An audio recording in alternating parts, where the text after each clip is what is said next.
Hello, I'm with Barrie Trower, the renowned British physicist and microwave weapons expert, who has, in the course of a very long and very varied career, worked with the British Royal Navy and the British Secret Service, and is the leading world expert on microwave radiation.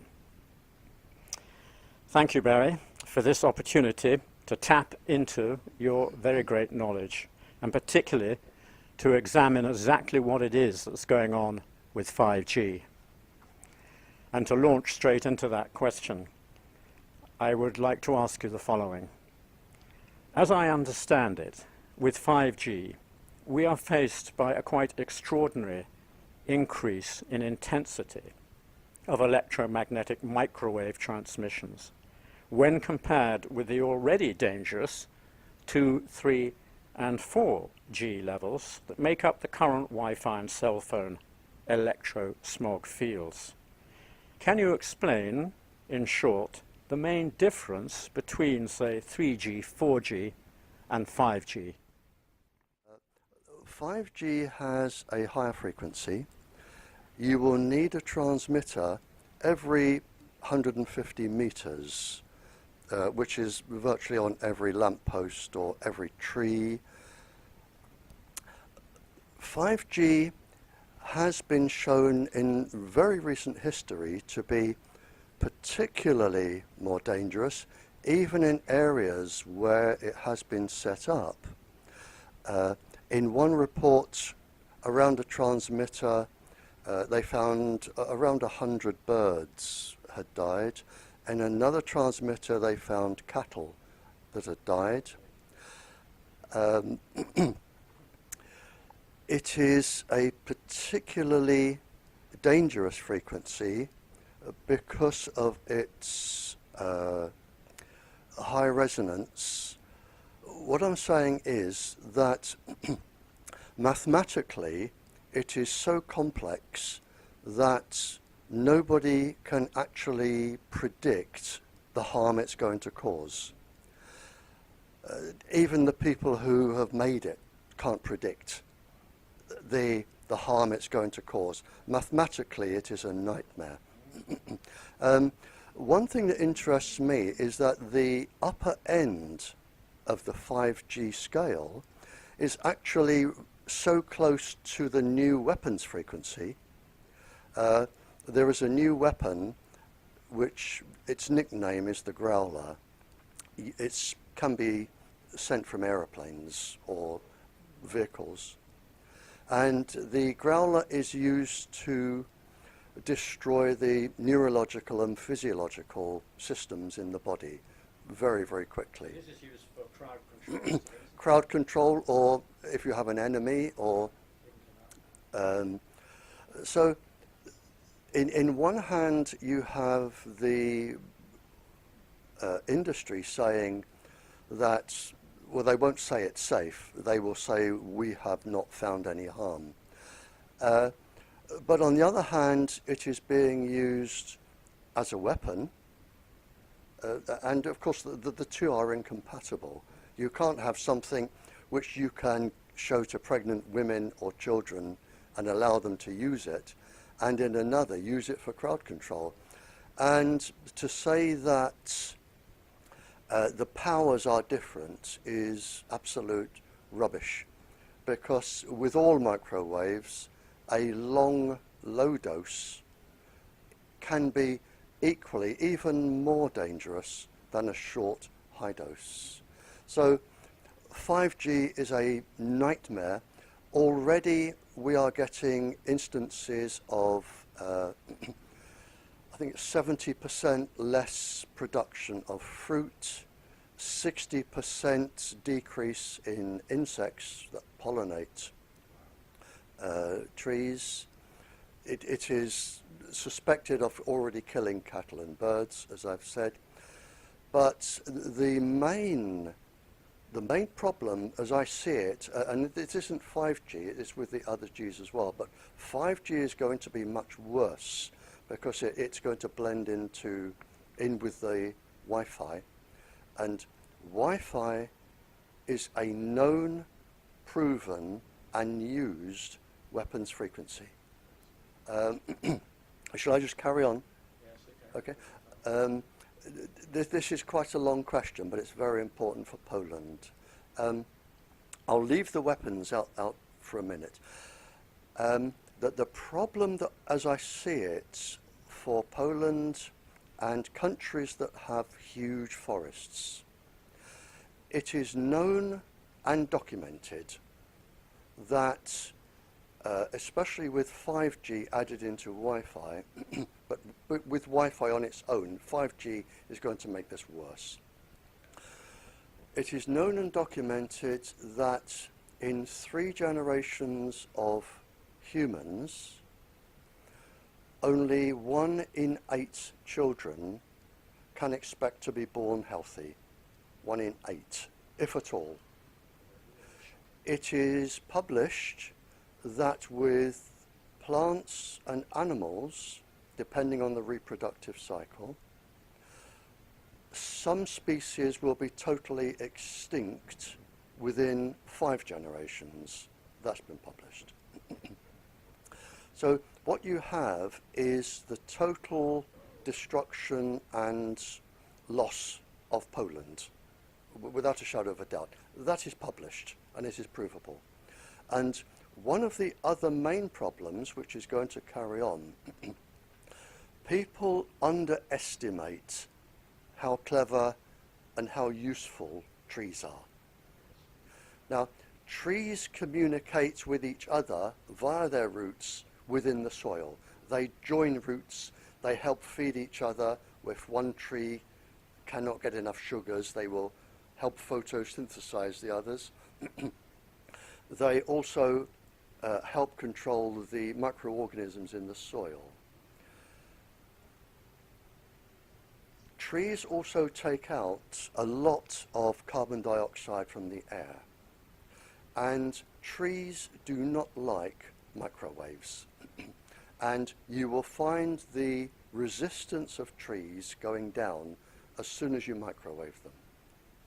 But the other thing is, and not a lot of people appreciate this, if you have inland fish or fish in huge lakes or inland fish, around 70% of a fish is tree. People find that hard to believe because the trees shred their leaves, they go into the streams, they are acted on by microorganisms, they wash down into the water, the microorganisms feed other microorganisms, you start the food web, the fish feed off that, and in fact 70% of a fish is actually tree, from a tree, through the food web. Now, if you destroy the trees, you destroy the fish and the ground soil. But it gets even worse. When you have long, hot summers, trees produce a chemical of molecules which go into the sky. These molecules blend with water vapor in the air, which form larger molecules. And they actually form very whispery, small, loose-fitting clouds. But a whole forest will do this all at once. How the trees communicate isn't known. But it is known, and it is measured, that on very hot days, to protect themselves from overheating, trees will release these molecules, and you will get whispery clouds above your forests, and that provides shade, which keeps the trees alive. The trees take out the carbon dioxide. Now, if you destroy the trees or you make the trees sick, you get extra carbon dioxide going into the water. The water has microorganisms on its own called coccolithopores. And coccolithopores produce a chemical called dimethyl sulfide. The dimethyl sulfide goes into the air and is the only substance on the planet known which can be used in cloud formation. So if you follow the cycle, if you make the trees sick, which you will do, then you kill your fish, you kill the coccolithopores, who are very low intolerant to carbon dioxide in water because it makes it acid. They are already in the process of dying and changing the cloud structure. So just by affecting the trees that people think are just trees, you actually destroy the fish, you destroy the ocean microbiology, and you change the planet's weather. And there is one more piece of information on this. It has been found and published, and I did have it explained to me by a professor sitting where you were a few months ago, but I couldn't understand what he was saying. But bacterium and viruses seem to thrive on microwaves. So they become resistant to all the treatment to try and kill them. They seem to think, hello, we're in danger, we will multiply more quickly. And he did tell me the process, but it wasn't within my knowledge to understand it. But bacteria thrive. So this is why when you microwave plants and trees, and you have huge forests in Poland, within the span of a few generations, you are going to lose your forests, your fish, your plants, your pollinating insects, and your children. And it is proven, and I have the documents, you can expect only 1 in 8 children to be born healthy. And I'm sorry it's such a long answer, but 5G is going to exacerbate this, make it much, much worse, because the trigger for this was really Wi-Fi.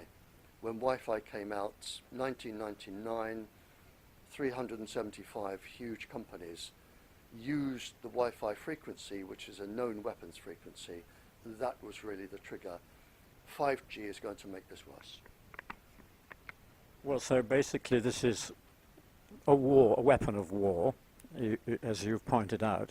It cannot be compatible with a healthy lifestyle, so that's the first point.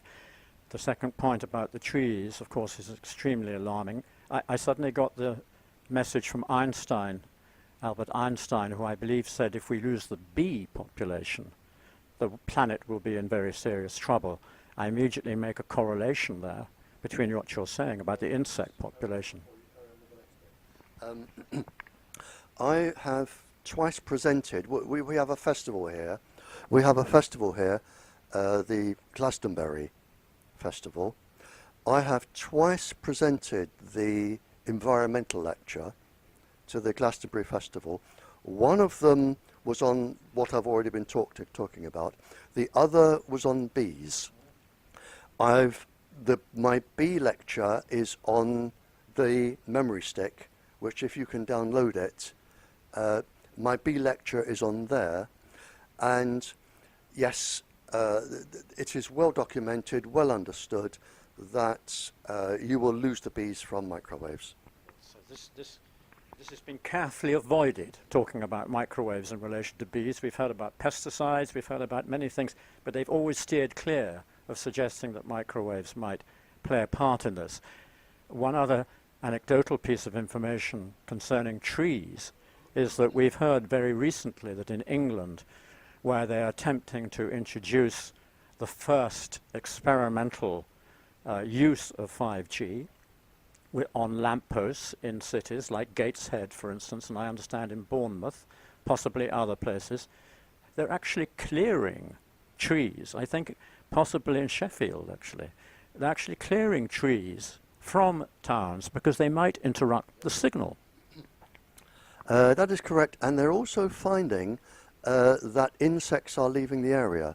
And in fact, it's not just bees, and for any scientists watching this, I'm talking about the cryptochrome pigment with the double electron absorption navigation system that insects, arthropods have, commonly known as creepy crawlies to most people, all flying insects, and they are responsible for pollinating 80% of the world's food, and we are destroying them in droves. You know, the information so extreme, so profound, so absolutely vital that I hope the audience is going to listen to this film at least twice in order to be able to take in the level of significance that you're describing. I understand that 5G operates on millimeter wave frequencies, very, very fast, short ones. You will describe that more accurately, I'm sure. Can 5G be used to specifically and even accurately target individuals, for instance, or cars or houses or even rooms within a house? In other words, that means, could it be used as a psychotronic weapon for population control? Yes, it could, but you wouldn't need to because it would do it anyway. The problem is all living matter, every single cell in every single living thing on the planet produces its own little waves around it. And all of it's difficult for people to understand, but every single cell in our body can communicate with every other cell in the body. The whole body is one big chatterbox of components talking to each other. And in an adult, you have around 10,500 biological structures which all talk to each other.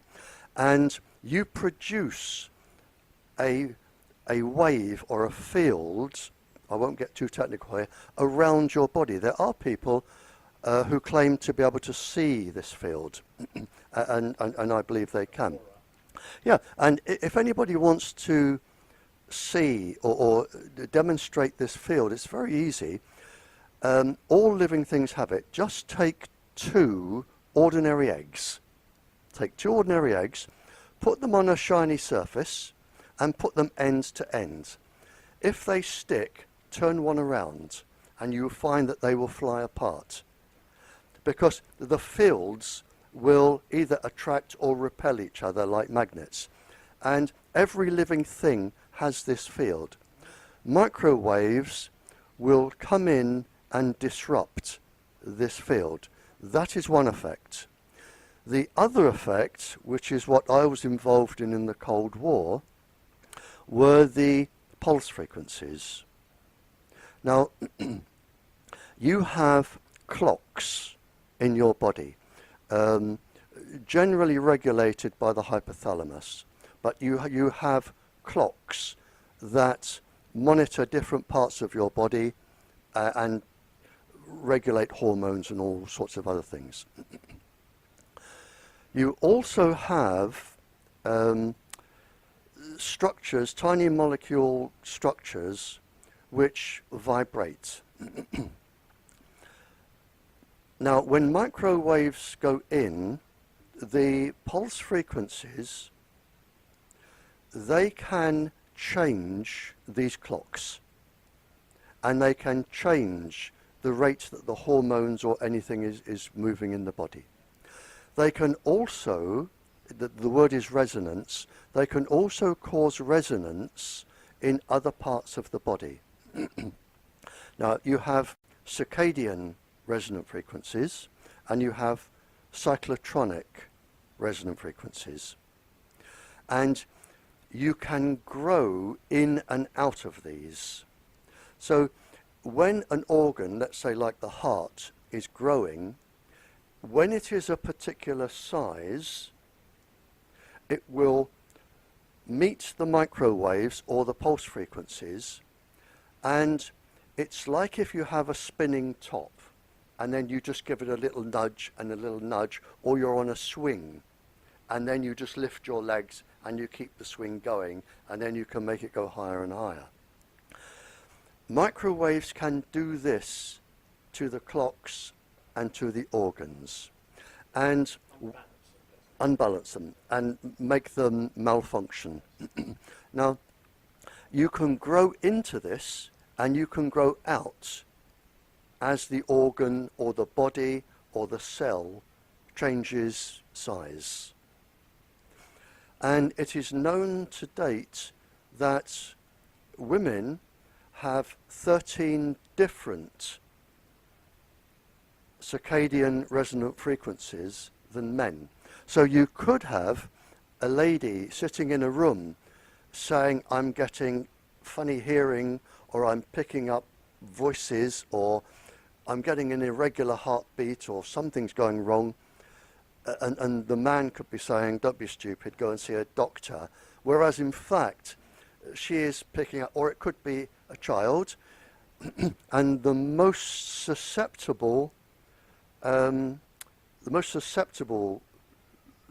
human forms is the embryo within the first 8 weeks of pregnancy. That is very susceptible. So when I was talking to spies in the Cold War,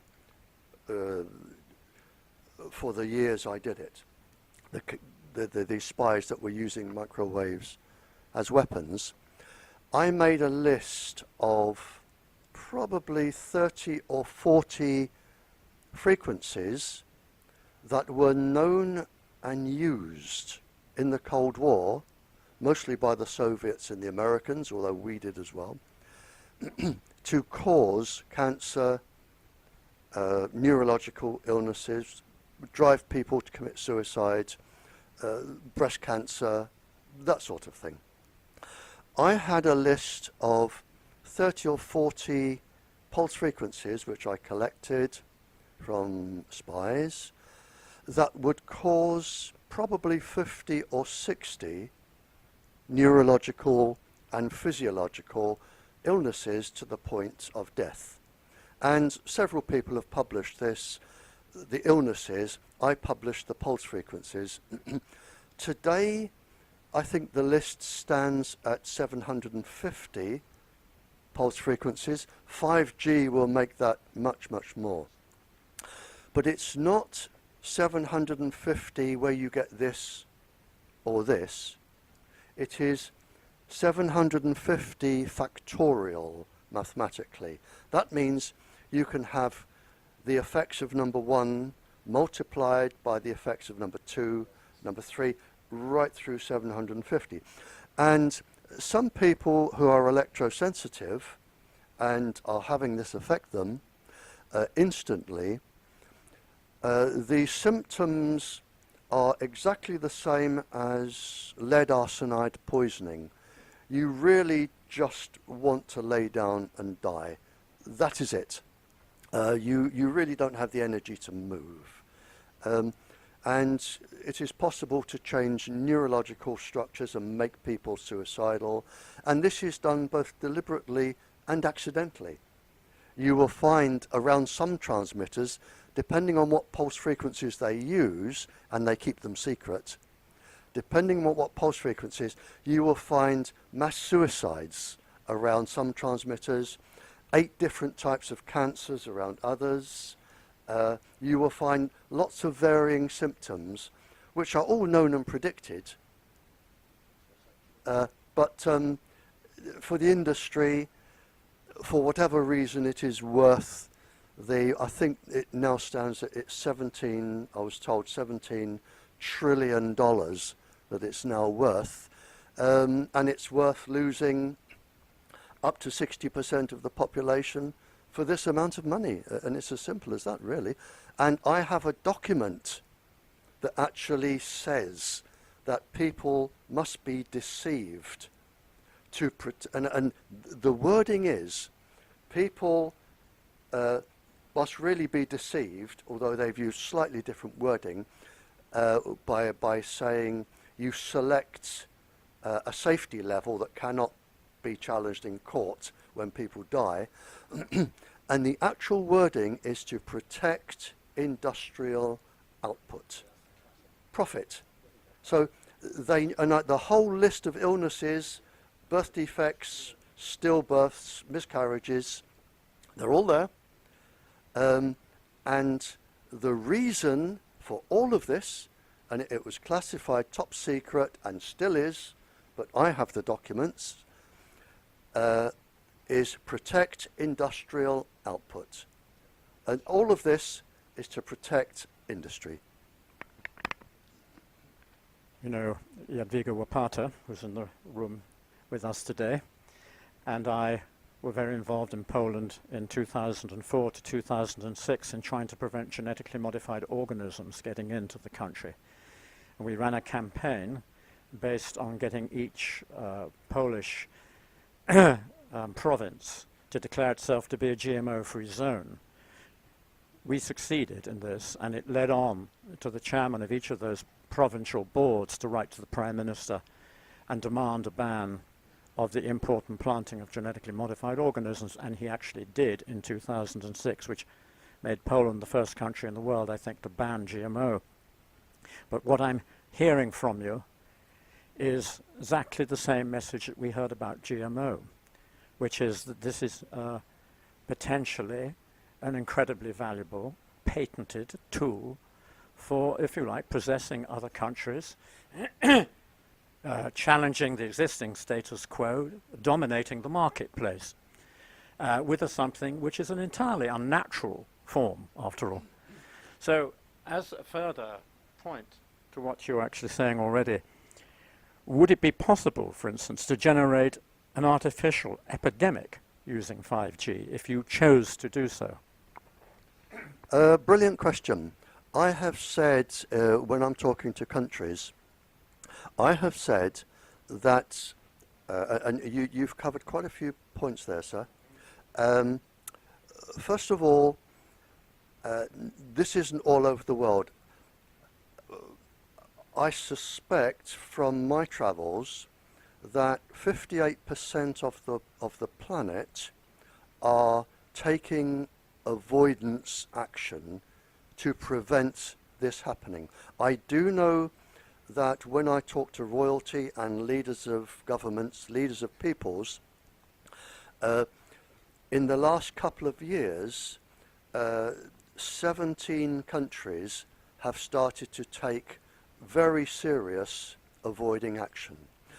42% of the planet, to my knowledge, isn't. And they are putting this, and this is one of the countries, this is being really forced out, and it's going into nurseries, schools, houses. It's going everywhere, absolutely unrestricted. You can't complain about it. It's just going up 42% of the planet. So you do have an imbalance. And I have said, to answer your question, when you look at we know the uterus can absorb 20% more radiation plus than the rest of the body because of the moisture content. We know you can have 40% more damage in the uterus. We know that the uterus does not have they're called protein 53 and the nuclear core complex. The uterus does not have the immune system that adults have for defense against this. We know that within 15 days of the uterus, cells can be programmed to develop cancer. We know microwaves can produce cells to develop cancer, and I can run through the whole process. we know that the thymus gland, within the first 8 weeks of the uterus, can be destroyed, and the thymus is needed to develop the child's immune system up to adolescence. So, and we know it's been published. I saw the publication in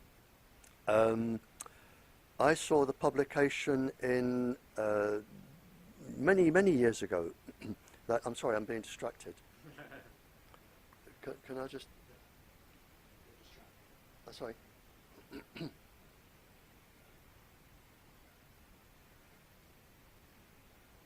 Sorry, I was being distracted. I read a paper that ladies who were exposed to a dose that an ordinary school child can get today in a hospital using a diathermy machine which used the microwave, the Wi-Fi frequency, and the machine malfunctioned, and the hospital staff from there, 47.7% of the staff had miscarriages in the first, I think it was 7 weeks of pregnancy. 47.7% of the grown-ups had miscarriages in the first 7 weeks of pregnancy. Now, knowing that children can absorb much more radiation than adults because of their size, they absorb more, they're nearer the wavelength, which is the resonant frequency. If you do the calculations, the 47% can become 67.7% of children having birth defects. And this is just from background, and this was published by the World Health Organization first. Recently, the European Academy for Environmental Medicine came up with a 48%, whereas I said 47.7 from the World Health Organization. It's 48%, the European Academy for Environmental Medicine. Now, if you add at least 20% for children,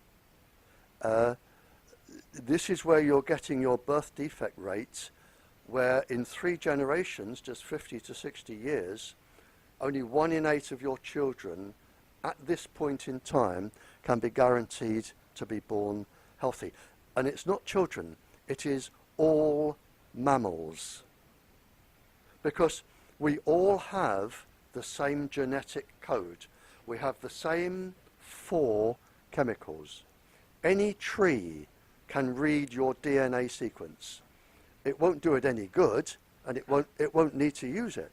But any tree, a blade of grass, can read your DNA sequence. We all have the same language, and all mammals will suffer this. So the 42% of the world where this is being forced out, and this is provable. It is documented. It was forecast way back in the 50s, 60s, 70s. It was planned, documented, forecast, especially your big conference, which is top secret still to this day, in Warsaw in 1973. They listed, I think it was 300 pages of all the, and brought it down to 98 or 88 categories. The whole paper is top secret, and you're still not allowed to see it to this day. But in 1973, they predicted this, that your country would be destroyed from microwaves. It is known, the effect is known, it is happening, it is documented, and it is being forced out for whatever reason, and I'm not a politician, and this is, and your politicians do not know this, they do not have access to the documents I'm mentioning. Even prime ministers don't have access to the documents that exist. Well, as I said before, this information is shocking beyond belief. And considering you just highlighted how in 1973 in Warsaw, at a high-level conference of which the papers have never been published, you can verify the fact that it was predicted that population will, Poland itself, will be literally wiped out over a period of time if this technology is taken further. Do you have a message for the government, for the Prime Minister, even for the people of Poland in this respect? In other words, they'll be interested, the people will be interested in how to stop it. The government may know nothing about it. The message is in two parts. And I wish I were the one that were clever enough to think up what I'm going to tell you, but I wasn't. I was with the king. I was the guest of a king for 2 days. A very, very clever gentleman who had an international law degree. And we were discussing all of this. And he said that within 50 or 60 years, he would lose the viability of his country through all of these processes. He said, Barry, he said, in 50 or 60 years, I will lose the viability of my country. He also said that he gave me his personal telephone number, and he said, if you are talking to other kings or prime ministers, you can give them my telephone number. I will tell them what is going on and what are the consequences if they go ahead with letting all the microwaves in. I will tell them king to king. If they dial this number, I pick up the phone. That is one thing. And I carry this phone number wherever I go, but I'm only allowed to give it to leaders of peoples. The other thing is, when I go to a country, I say, put your very best opponents, the people who say I am wrong, I want you to line up your very best opponents, I don't care how many there are, get your best scientists, your best anybody, put them in front of me and tell me why I am wrong. That is my message. If you think I'm wrong, get me to your country, line up all your experts and let them tell me why I am wrong, and let me show you the documents I have and prove why I am right. And not only do I have to prove I'm right, I can point to your schools, your nurseries, your population and say, there is the proof. It's as simple as that. But the message is very simple.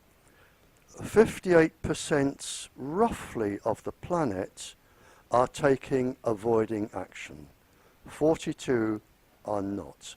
You have a choice to be in one of those populations. If you want me to come to your country, I will come to your country. I work free of charge. I do not accept gifts. I have nothing to gain. In fact, I have everything to lose because I really don't like traveling. So I will come to your country, I will give you the proof, and you can then decide, and you can put any opponent up against me you like. But I can prove that what I say is correct. I have the government secret documents, and I will put them on your table. You've mentioned on a number of times already that this information is published. This information is published. I think the audience will be very interested to know how one can access that information, apart from the fact that your information you're willing to put out, so to speak, freely to the public. What about all these other papers that have stated this right from the early point in the 1950s? Are they all top secret? Yes, they're all top secret. When I say they're published, they are published within the governments that I have visited and spoken to. And I have this rule that I will answer any scientific question. You can ask me and you can say, would you provide us with this proof? That's not a problem. But what I will not say is which government or which king or what country I have been to, and I will not discuss what questions I was asked. So if anybody asks me what did we discuss today, I will say that is confidential. I will talk about your country and answer your questions. So the papers have been published within the areas I have been, but they probably keep them to themselves for security reasons, or they don't want the country that published the paper to come in and have a diplomatic argument. So what I give the countries and what they do with them, but they are published within where I go. Now, at least some people believe that 5G was developed in Israel. Not that that's necessarily of critical importance, but that the Israeli government will not roll it out in Israel. Rather, Israel will develop a fiber optic version controlled entirely by the government and Israeli firms, with no foreign competition allowed in. Firstly, do you understand or believe this is correct? And secondly, will the fiber optic approach mean the population will be protected from the dangers associated with 5G? Yes, I really don't know whether Israel are rolling out 5G. I do know because it is published in the international papers in open court that Israel are taking strenuous measures to protect nurseries, nursing homes, schools, libraries, kindergartens, children, that they are taking strenuous measures to protect their population. I also know, because I supplied evidence for this, and I'm not the only one, I'm not the cleverest person on the planet here, I do know that the Californian Fire Brigade, I think it's Law 649, they have been exempt exposure to 5G, the Californian Fire Brigade, because a survey was done with all emergency service personnel, and I wrote 2 safety reports for emergency service personnel condemning the exposure of microwaves, because they use them a lot, like the military. They found that after a 20-year study that every single firefighter within the study in California, every single one had a form of neurological damage or physiological damage, and it was published. And when 5G came out, they were exempt the added stress of 5G so that it wouldn't harm them anymore. But yeah. Yeah, but it's known. It's known that emergency service personnel, and as I say, I've written 2 safety reports. They're on that memory stick I'm giving you. The military just have to use it and suffer.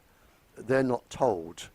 It actually says in this paper, when I said protect industrial output, and it also said to prevent, I think, the military knowing about it as well. But the military are very big users. They are kept in the dark, which is why you get a lot of psychological damage from the military, because they are extensive users. but I do know 5G is, the fire brigades have been exempted, and there are other countries that are strenuously fighting against 5G now. Yeah, the fibre optic, none of this destruction is really necessary, because all you need to do is run fibre optic cable from source to the person that wants to use it. You can still have all your smartphones, all your cell phones. You can have everything you want, Wi-Fi and everything. You just send it through fibre optic cable. But the two reasons I can only think of why they won't do that. One, it probably cuts into the $17 trillion profit margin, or you deliberately want a country to be destroyed for whatever political or international reason. But but you do not need microwaves in the air. You can have fibre optic cable from user to source, and you can have microwaves in the air safely, because you can use a safe non-pulsed frequency, and if you can still have cell phones for what they were originally designed for, which is if you have a tractor that tips over and lands on top of somebody, you can ring the emergency services. If you break down in your car on a country lane and it is freezing, you can ring the emergency services. If you use cell phones for life and death emergencies, it is a brilliant invention. It will do its job. There will be next to no risk to any plant life. You don't need all of the microwaves. You would need a trillionth of the microwaves in the air now, not even that. It would be as safe as crossing a road. You know, there wouldn't be any. So you can have everything you want, and you can have it safely. Now, the reason why it isn't, you have to ask the people who make the decisions. When one is travelling these days, and one doesn't have to be even travelling, one could be walking around in a city or anywhere, you find people nervously operating their cell phone or smartphones or whatever they happen to have, tablets, etc., as though if they ever lost this piece of equipment, they'd been in a state of total panic. How do you see this? In other words, what I'm suggesting is it's already become a form of epidemic, a quite literal form of epidemic, that total and utter reliance on this piece of equipment. Very good question. There are two answers here. The first is it has been measured on public transport that you can be as much as 3,000 times above any safety limit. 3,000 times. Now, if you think about the driver, or a conductor, or a pregnant lady, or a child, and some of these journeys can be quite long. That is not a good thing. Sorry, what was the second part of the question? Basically, almost like an epidemic. Yeah, it is known, and it has been known since the Cold War, because I was involved in it. Although, as time goes on, more and more intricate knowledge actually comes out. We knew what would happen, we didn't know why. But now I'm reading papers on the brain and giving interviews, and now we know why. And this will surprise you that the phenomenon that I'm actually talking about was actually first published and written about in 64 BC. That is not new. In 64 BC, a Greek living in Egypt by the name of Ptolemy, spelled with a P, He, a very famous scientist, and his work is still used today.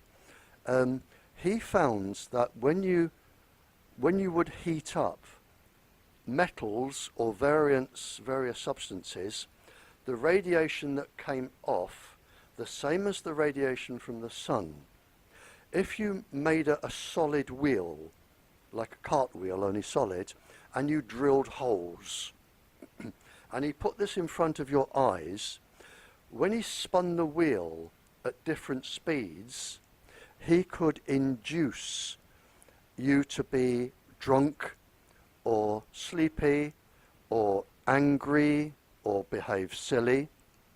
And it was known then that the photoelectric effect of the radiation going in the eyes to the brain would cause different sensations.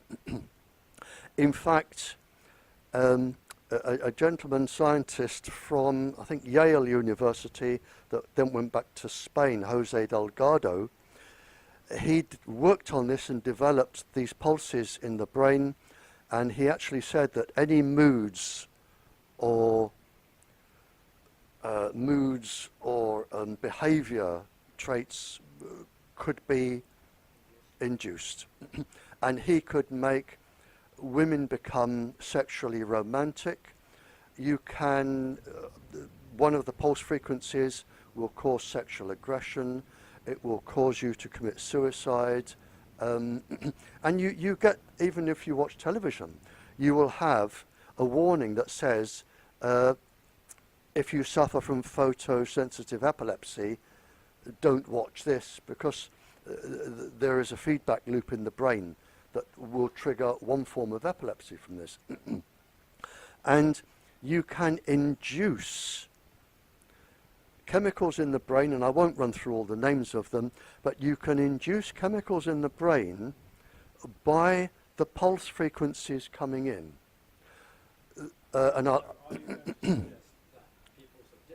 Oh yes, yes, yes.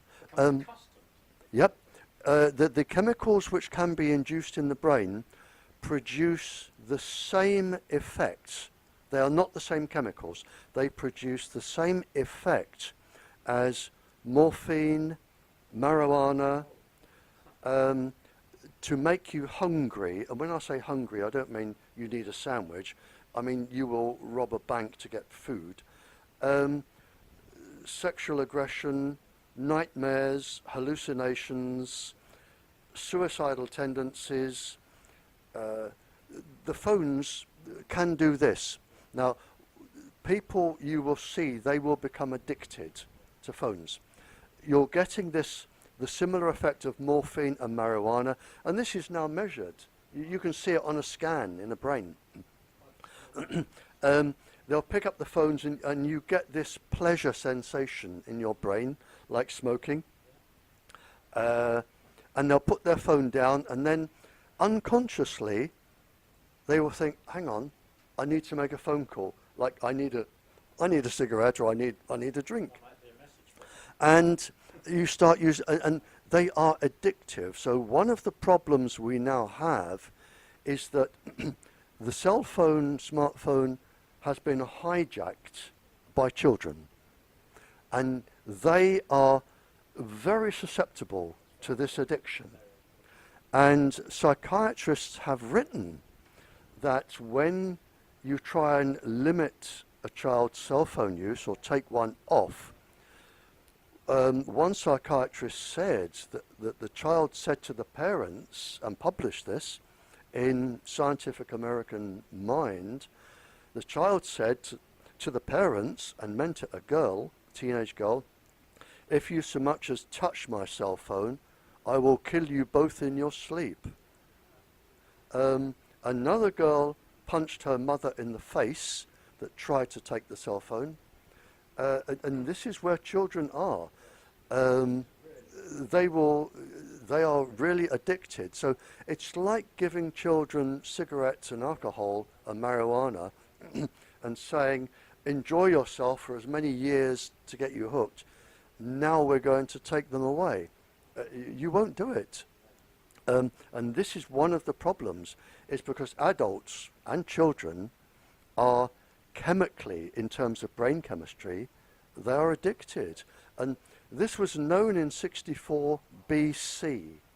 It is used by the weapons industry to cause people to commit suicide or get cancer or do whatever. And it is used to try and have brain control. So, and it's well known.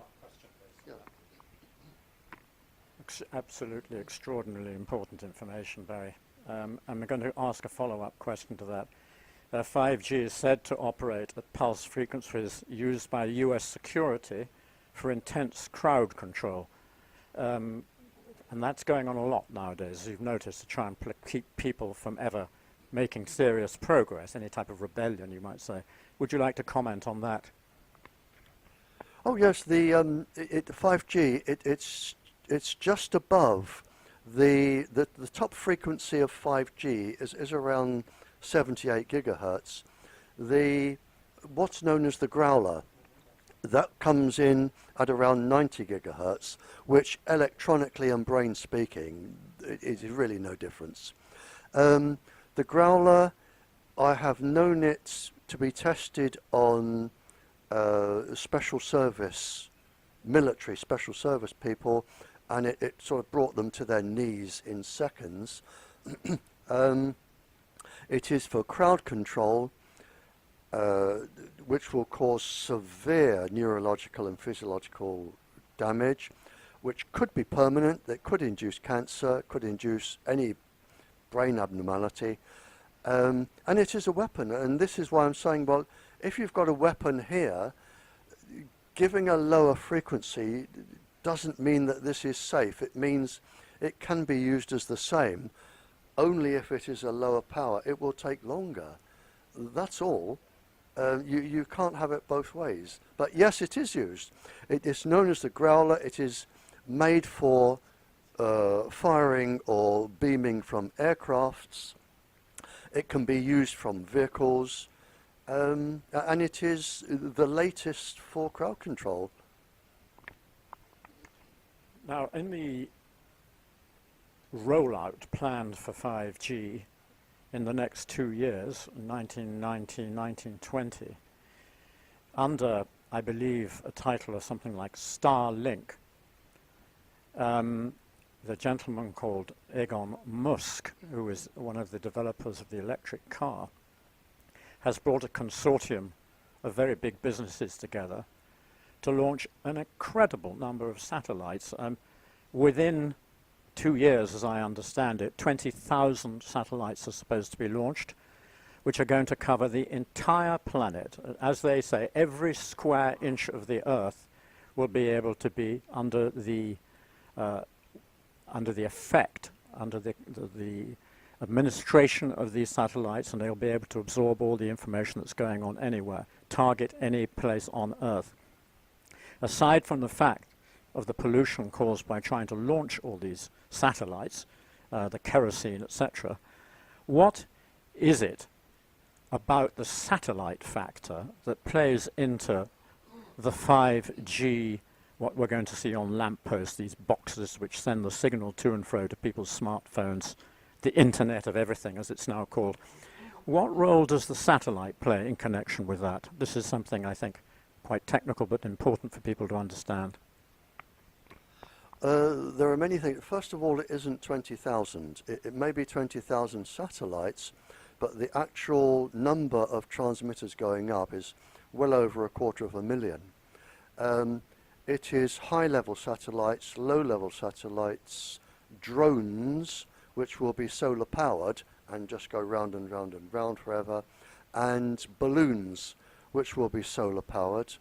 The number, and I talk to military people around the world, the number is well over 250,000. For countries which allow it above them, and it's not going to be all of the countries, the people running the satellites will be able to, not that they will, but they will be able to control populations. They will be able to monitor every single piece of data that is being transferred around the country, and there will not be a single government or person's secret that can be kept secret. They can target any organisation, any city, any type of block they want to. They can target any sports activity, any government activity. You can control thinking processes, and the information can be sold to people who want to buy it. There are lots of people who want to buy secrets. There are lots of advertising companies who want to buy things. The information can be sold. So it could be used, whatever your imagination can think up, there will be a way to use it. And once it's in the air, you can't, if 5G is on a lamppost, you can climb up and turn it off. If it's on a big tower, you can knock the tower down, as some countries are actually doing. You can take them down. But if it's on a satellite, how are you going to find out where it is? How are you going to track the drone or the balloon? How are you going to see it? And how are you going to cut out, it's like the Sky television. How are you actually going to cover that much ground if you wanted to block the waves? You know, you couldn't. Once it's up and it's up, it stays up, and then whoever is controlling it will have absolute full control over that country. Well, just to mention three names: the Boeing Corporation, Google, and Richard Branson's airline, Virgin Airlines, are just three of about 20 consortiums that are pumping vast amounts of money into this. Yeah, one thing is that the people doing this may be innocent. For instance, you can buy a cell phone, and the company selling it to you may be legitimate. What they don't know is that up to 30 countries make the components for a cell phone, and one of the countries could put in a trigger that says, we will now listen to everything you're saying, and nobody else will be able to pick it up. Another could put in other devices that will talk to other cell phones. So you could have a trigger in the device. Richard Branson could be told, we're doing this, it will help humanity, we're doing this. But the people making it will say, okay, but we're also going to put in this and this and this and this, and we can activate it from another satellite. You won't even know it's there. You won't even know it's activated. And people with cell phones now probably don't know that even if it is turned off, it can be activated. If it's got a camera, they can listen to and watch. And this was designed for business meetings, for bankers to listen in, which is why when bankers have meetings now, all the cell phones are locked in a safe. But it was designed so when financiers and businessmen have a meeting, they could not only see who was speaking, same as MPs in defence meetings, but even if the cell phone is turned off, you can listen and you can pick up everybody else's phone call, and there are devices that will allow your cell phone to be used as a transmitter without you even knowing. So somebody can send a message, it will go into your battery, get a boost, go on to another one. Just the fact that your cell phone is off doesn't mean it's off. These can be put in and they can be used. And again, the criminal world, and I've met lots of organised crime, they can not only use it, but it has already started and been published that this is very, very good for blackmail. very good for blackmail. And people are being told, and we've had our health service hacked, where the hackers said, we will publish everybody's medical reports on the internet, and you're talking about people with AIDS or psychological, you know, unless you pay us a certain amount of money. We've had our health service hacked. And recently there was a website where people could send in their sexual preferences. They were blackmailed. Other websites, we've had a bank hacked just this last week, where they've said, we will give everybody's bank details unless. So, you know, once you've got access to this, and the worst thing are these smart meters, because once you get the smart meters, you have a mesh of information going all over the place from everybody, and if you hack into a smart meter, you've got everything. You can even tell when anybody is going to the toilet in any house, and you can even listen to that.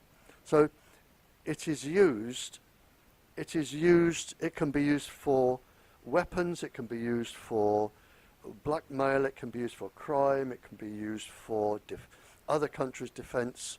And once this is up and running, you are really at the mercy of the people who have got the secret bits. But it's the people putting it up may be absolutely innocent and don't even know what they're doing. But once it's up, they've lost control. I wonder if you can tell us at least some of the names of the countries which don't want 5G. I mean, this is an extremely interesting point, because after all, if the world is going to be, so to speak, divided between those that do and those that don't, the ones that don't already have extremely good evidence for why they don't, and can be extremely influential on the ones which are in between, you might say. Right. I do know, you're into a sticky point here. I do know that the last 17, I don't know, when I go to a country, I often meet a leader of another country. The last 17 leaders that I have spoken to, I have had feedback, because they say, how can we stop this, or what can we do with this? The last 17 countries are actively now doing something, and most of their work, you have to appreciate that not even kings can take on the industry. In fact, kings are usually shareholders. Royal families, if somebody comes to your country and says this is harmless, they're radio waves, we will also get you $100 billion, and they'll sign here. What the countries don't realise, and this is a brilliant question. What the countries don't realise is when you sign here, you sign to say that if you decide to take the system out, you will pay the company all the revenue it would get had the system been there. And you are really locked in this legal loop. They say, well, look, we have signed to say, yes, we can have it taken out, but we must carry on giving the company all of the money they would have earned had it been left in. But that's not necessarily the case. And I say no. We're back to secret documents. Because if you were lied to when it went in, now you have legal grounds for stopping it, because it was lied. You were lied to. Because government documents actually predicted this, and they actually say that they will get this, and sensitive people will suffer from this, and all sorts of things will happen. It's listed and documented. The Warsaw document, the United States Defense Intelligence documents, other documents. So if you were lied to, so the last 17 countries I've been to, or not countries, the leaders, they go to their legal people. Yes, they have been lied to, the same as Poland will have been lied to. It's the only way. If they come to you and say, we're going to destroy your country and only 1 in 8 of your children is going to be born healthy, we're going to ruin your plants, you won't have any cattle left, and your food production will be zero, you're not going to sign. So you are lied to. It's as simple as that. Now, they are looking at the legal way, and they are doing it in steps. They are saying, we are taking this out of here because you didn't tell us this, and they're doing. You can't just throw everything out. But what you can do with the industry is you can start with kindergartens, nurseries, because the safety levels only apply to adults. So there is your, and they wouldn't have told you that. So if the safety level only applies to adults, straight away you've got all your children, so you can take them out of schools, kindergartens, nurseries, hospitals. They also mention sick people, so you protect all sick people. Old people, you can protect old people. Then you, and what the industry don't do, they are supposed to survey the area for sensitive people and children, and it actually says special consideration must be made. So once you start doing that, now you can legally start getting it. And then you can start leaning on the industry and saying, look, lose some of your $17 trillion and fix fiber optic cable, or we will go to the World Court. And we will, and there is a list, and I have a list of 20 people, and I know one that is already been named for who should, a solicitor has already named one person, a ringleader, to be taken to the World Court for crimes against humanity. And the damage, and I have said this when I'm talking to countries, you will suffer more, no shadow of a doubt. You will suffer more than your plague in the 1340s and 50s and your plague in the 1600s. This will be worse than both plagues. But you can go to the World Court, and I have known there is a professor who I know because I've sent the information. A professor went to the World Court with 5 other professors to stop this on the grounds of genocide. It is genocide. Yep, it is absolute genocide.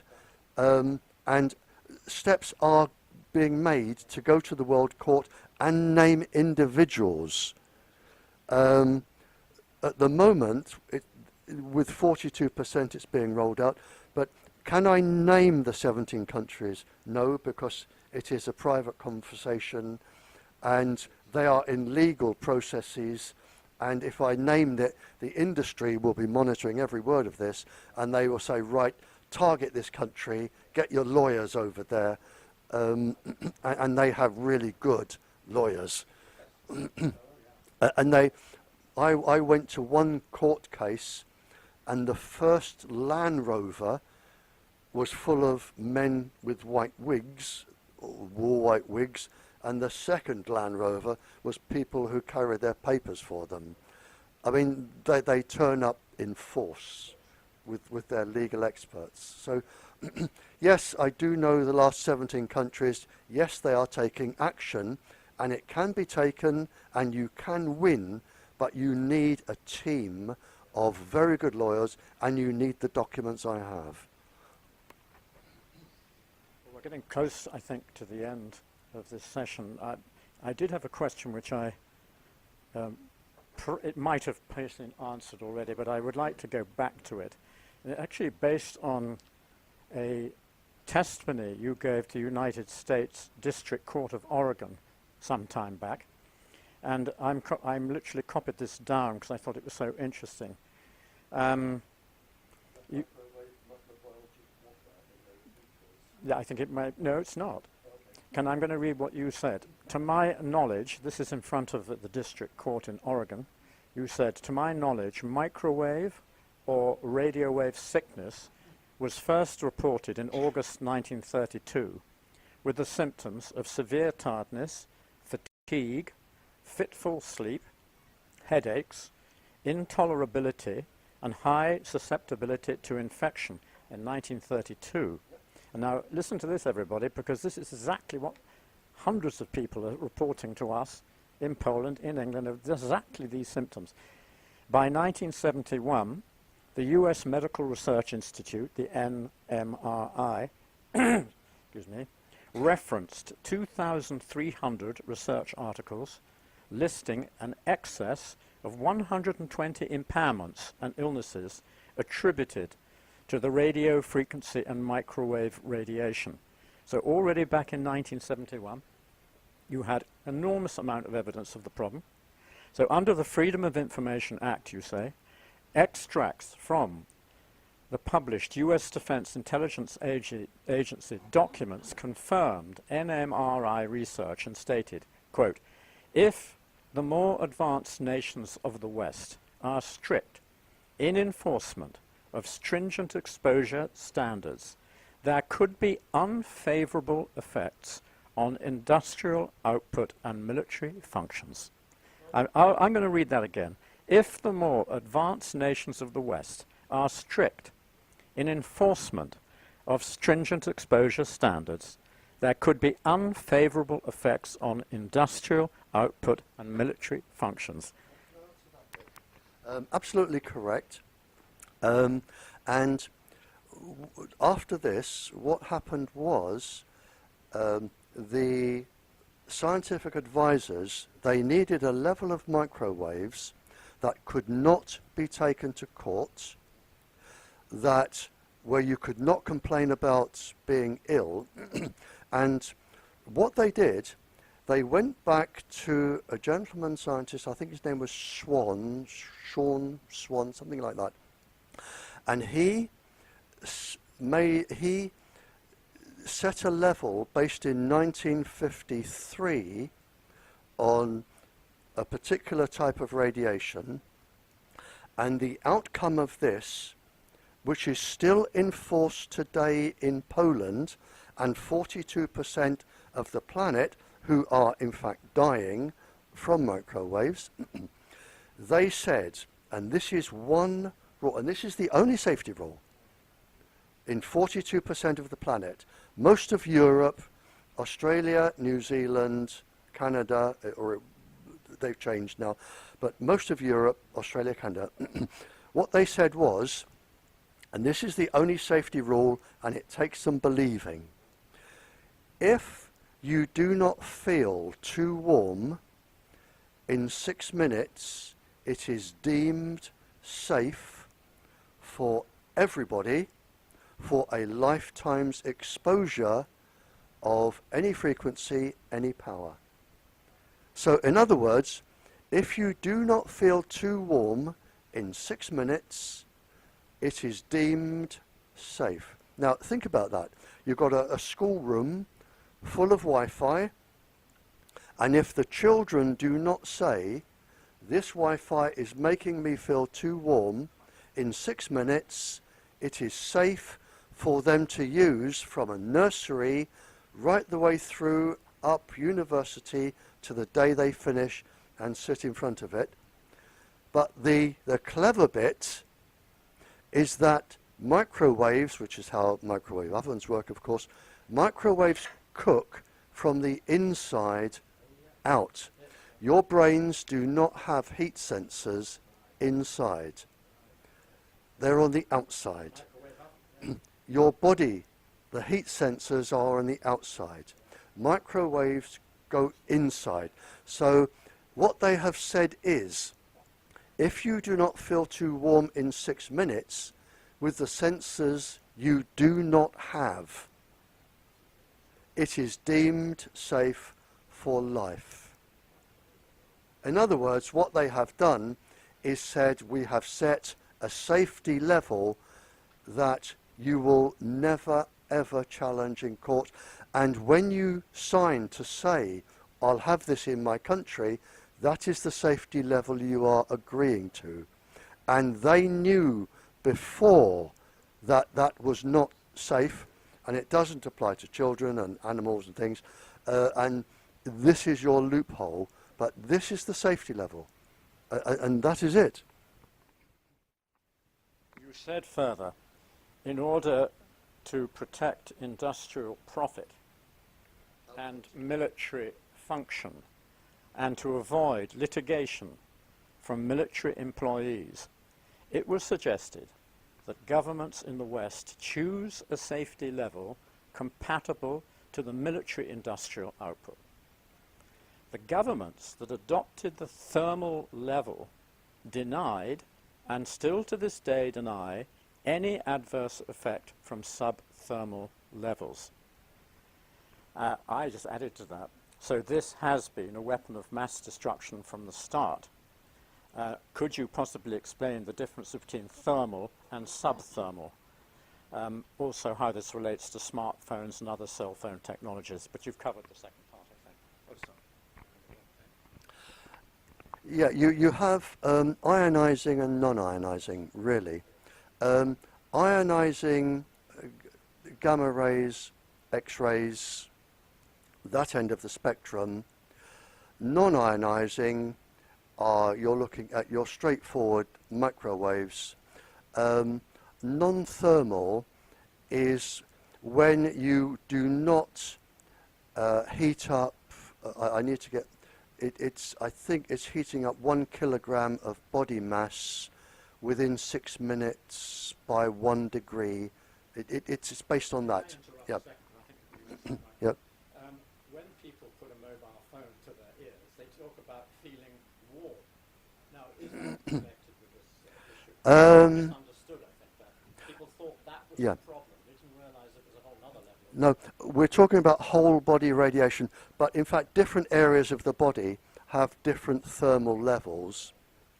When you put the phone to your ear and your ear feels warm, in fact, to show how dangerous this thermal or below thermal level is, all of the cell phones, all of the transmitters, the military, everybody, it is all given the below thermal level. So none of it should cause a kilogram of your body mass to heat up in 6 minutes by 1 degree, basically. It is all below thermal. Everything you use is below thermal. What they have not told you is that when you put the cell phone to your ear, and in fact, if you look at the safety guide that comes with cell phones, it says, do not hold it next to the skin. When you hold it and you feel warm, in fact, they're wrong, because it is known and has been known that when you warm your skin by 0.6 of 1 degree, which is basically a half of 1 degree, when your cells heat up by 0.6 of 1 degree, what are known as the heat shock proteins come into access. The cell realizes it is in danger and starts a mechanism like a scaffold around the cell to protect it. But it can also protect then cancer cells. And so what you can do once it's 0.6 is you can start protecting cancer cells from the rest of the body to destroy. And you also disrupt the cellular process. People don't realize that the heat shock proteins are actually chaperones within the cell, and there are millions of little chemical reactions that take place, and they have quite a lot to play. So the moment you start warming it, you're doing damage anyway. I think we would now like to spend maybe the last 5 or 10 minutes considering a positive outcome, how people can get together to rid the planet of this horror story, this genocide process, and how we can work together to ensure that there are plenty of other problems on the planet. I mean, this is such an extreme one that Jadwiga and I, who worked on GMO at that time, we thought this was probably what the most significant problem for the food chain.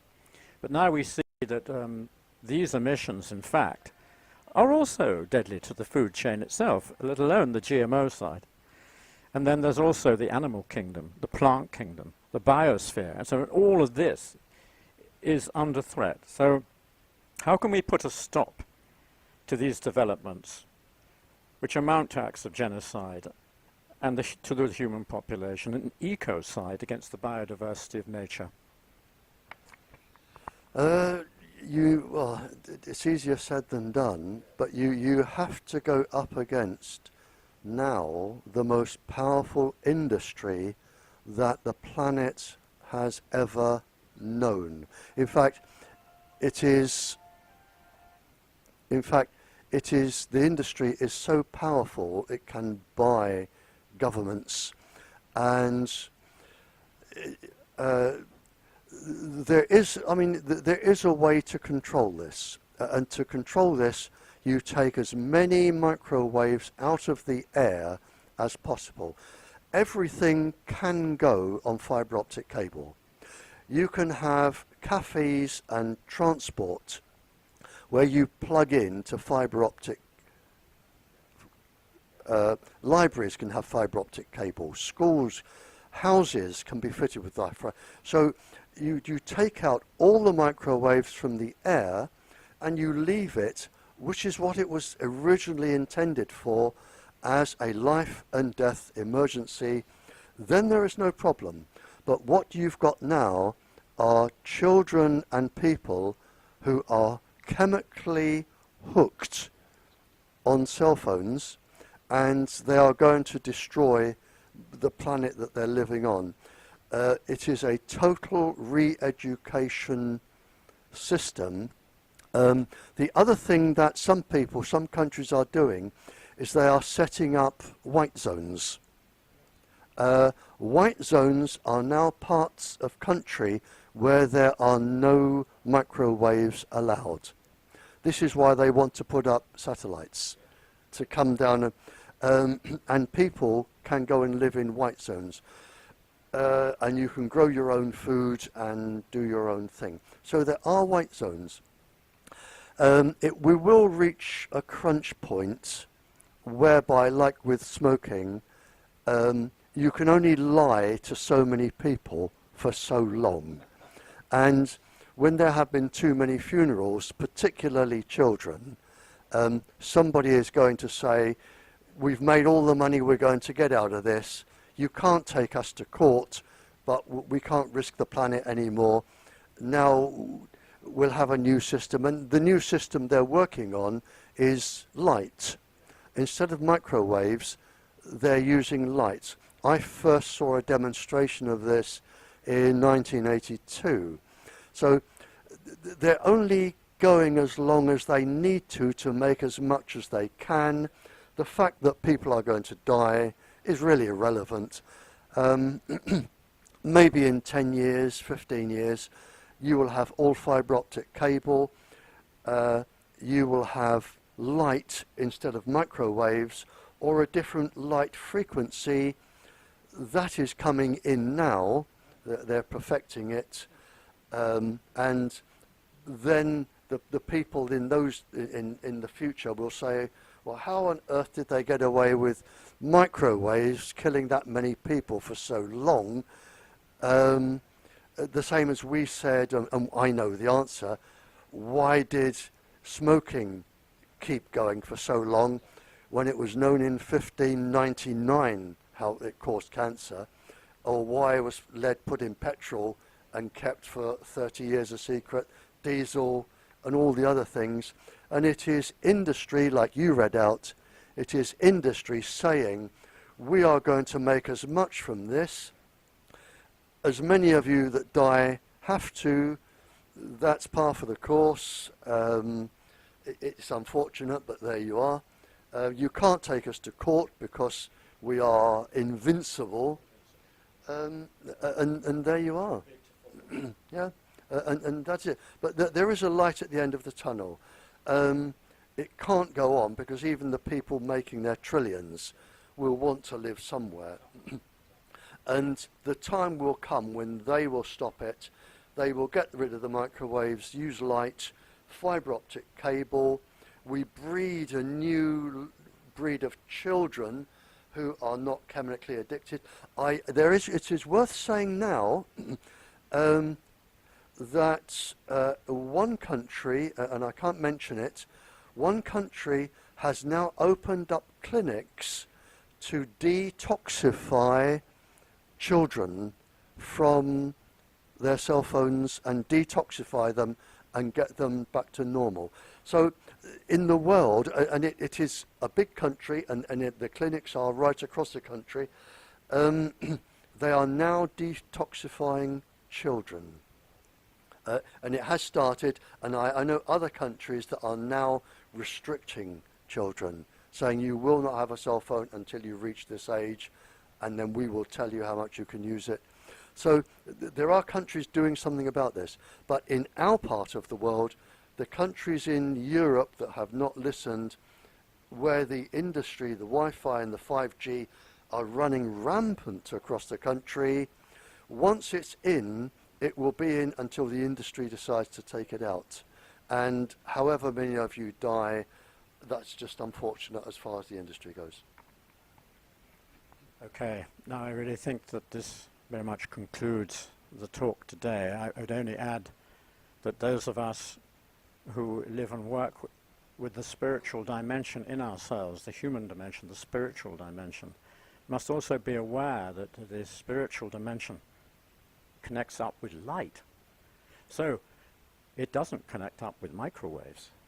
The spiritual direction is to do with light emanations, to do with photons, to do with completely different and natural forms of background energy, so to speak. Can I just finish with one spiritual thing, please? During one legal case, just about 2 or 3 minutes, okay? During a legal case, lunchtime, I went into a pub, have a cup of coffee and a sandwich, or a Guinness or a sandwich, and the barrister came, the opposing barrister for the industry, sat down, and he said, "You know you're going to lose." And I said, "Well, I tend to lose because I don't have the legal knowledge and the planning law, and in this country you are not allowed to use health as a reason to take down a transmitter or stop a planning application. They have said you may not use health as a reason." And he said, you're going to lose. And I said, "Okay, but I will still try." And I said, "Will you answer me one question?" I said, "I'm prepared when I go into the afterlife to face all of the spirits, and I'm prepared to say I lost, but I tried. I wasn't good enough. But you, on the other hand, you are doing this with all the knowledge that you have, and when you go into the afterlife and they're not impressed by your club, the size of your yacht, your mansion, your bank account, what one sentence will you say having caused this genocide? What one sentence can you give? I can stand there as a loser, and I tried. What one sentence will you say, please tell me, where there is no lying, because they can look right through you? When you face the judges, what one sentence will you say to justify genocide?" And he thought about it. He didn't answer. He went away and he won. But that is what I would say to your decision makers in Poland. One day, you will face your judge for genocide. Well, Barry, that's a very appropriate ending. I'm not going to attempt to add anything to that. And I just wanted to say on behalf of us all, and to the thousands and I hope millions that watch this program, this has been an extraordinarily important 2 hours or so we've had. We've all learnt things which I think we're going to need a couple of days to absorb and to really feel the weight of. And then we're going to set about the work we need to do to save Poland, and not just Poland, Europe, the world, etc. And you will be largely responsible for the fact that we have that courage and that energy. Thank you very much indeed.